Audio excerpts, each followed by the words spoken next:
Welcome to video number 3 of my fun DIY tile shower wall adventure. This is Jeff with Jeff Reviews for You. My channel is dedicated to reviewing mostly as seen on TV products. I look at some consumer gadgets, other household items. Once in a while I do a little bit of a DIY just because I like to. If that interests you, I would love it if you would subscribe to my channel and click the bell below so you're notified every time I release a video just like this one. Also, don't forget to check the descriptions for my social medias, Twitter, Instagram, and Facebook. I would love it if you would follow me there too. Now, let's get to tiling. So with any tile wall, an accent band looks amazing. And when my wife and I were talking about this, I was looking for something like a square or a rectangle because we were using rectangles. Whereas my wife was thinking, hey, I want river stones. And I kept telling her, man, those are really difficult to work with. They're round, they're not square. So we came to a compromise and we got river stones. I'm going to show you how I marked those up and prepped them and even cut them. Okay, so cutting the stones and setting up the stones is a little more complicated than just the regular tile. So I'm going to show you my way, and I'll be honest, my way is not the only way. It may not even be the best way. It's just the way that I found worked, okay? So what I do is I line up the tiles. Now there is a way to do this and a way it does not work, so you have to find the groove that meets. And so that's what I'm doing here, and just meet them up. So now I have one solid piece that looks like that. And so I'm actually going to be cutting 35 inches out of this and by 6.5 inches tall. But I first have to set up how it looks. So make sure the rocks are all pushed down because you don't want any bubbles or anything. And then realistically, I just find a good starting point. Where do I want to start? So sometimes I'll just select a spot and I'll draw a line. And I say, you know what? I think I would like to start right here because I'm not cutting a whole lot. And so I'll do this. And if I start here with my line, then I'm going to measure down 35 inches.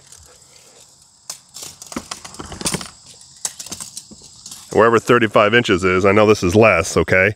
I'll draw a line down there. Well, then I'll do a straight edge and get the whole line drawn straight down so I know this is exactly where I want, and then I'll go cut it. I hope that makes sense because that's my starting line, and I know my ending line will be on the other side, and voila, I have 2 flat edges.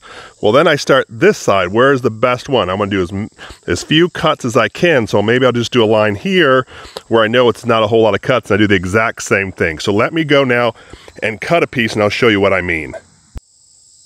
All right, so here you have one solid cut line. So I know this is a straight edge. Now I will say the pieces that you cut off, and this is just something that a piece that I've been cutting, save these little pieces, right? And I just keep them together like this because as you fill in the small pieces, these little tiny ones work great in filling in gaps that you might have to, and they're already cut and ready to roll. But this is how I line it up here.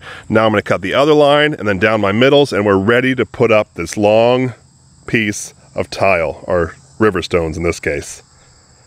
All right, so now I'm going to show you how to cut some of the stone, and it's very imperative that you do not have water in here. This is just glued on the back, and the water getting this wet will take the backing right off, and you're just going to have a bunch of loose stones. I've actually marked here a little bit on this piece, and here, and that brings my 6.5 or 6.25 inch where I wanted that piece to go. So watch this. Be very careful. Go very slow.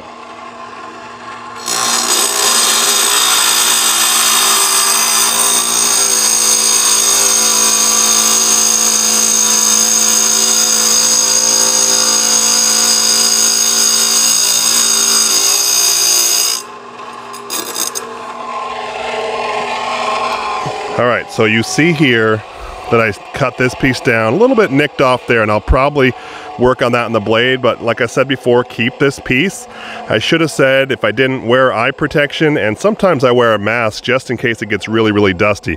But I'm gonna go and get the rest of this line, and then I'll have this one ready to go up. That's in a sense how you do it. You go really slow.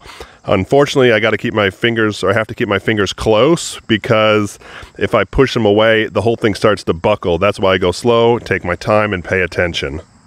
All right, so here it is. That's the cut line that we just made for part of our banding. And so I have a piece that I'll be joining it here, and I have a piece going on that way, and it's gonna look super sweet. One recommendation I have is, unlike regular tile, do not back butter these, okay? Just put your mortar up on the wall and put this in, because if you back butter this, you're adding a whole lot more product, and when you go to squish it against the wall, that mortar actually comes through these little holes and it surrounds the rocks, and then you're gonna have to sit there with a Q-tip or a scraper or whatnot cleaning it off. And the reason I know that is because I did it, and it was a hot mess. Also, purchase a lot of blades, because as I said before, I went through about 5 blades just cutting these rocks, and it was a hot mess. Their blades were like 10 bucks a piece, but I would have gotten better ones, except they didn't have any that would fit my saw that were the higher qualities, just so you know. All right, let's go put this up on the wall, right now. As we're continuing working up, I'm putting this rock pattern in there, and it's proving to be pretty difficult. I burned through a few blades because these rocks are hard to cut. So what I'm going to end up doing is just piecing in different rock pieces just to make it flow. But you get the idea. I'm going to have it over here as well, and it's going to go across this side once I get this wall up that high. But you can sort of see how it's going to be turning out with a little accent to it. I finished tiling this one side. I'm actually only going up right to here. I debated going to the ceiling, but I don't really need to. It's pretty tall as it is. I am going to finish it off with a top, like PVC wood-looking substance going all the way around. That's going to help me really with the crooked walls and such, but this is what it looks like, and here's how I transitioned in. This was a little more difficult than I thought because some of them were cut shorter, so I'm ending up filling in pieces. But in all, it came out pretty well. That's over here. So I'm pretty pleased with how this wall is. Now I'm going to concentrate on this wall, get all the way up to the top, finish off with the same piece that goes across. Over here, the wall wasn't as flush as it should be, so I built it up, just let it dry with some of the mortar. Coming along.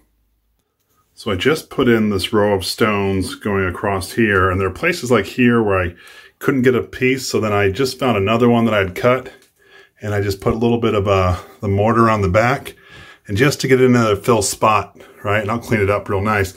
But any of those kind of spaces that I have gaps in, I'm going to try to fit in a stone just so it makes it look nice. But all in all, it's pretty good.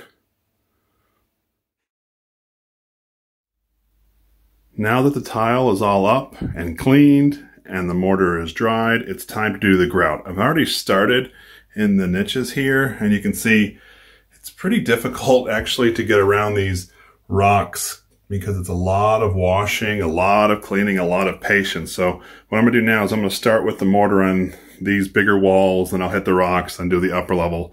I'll make sure to get some of that on video as I go through this process.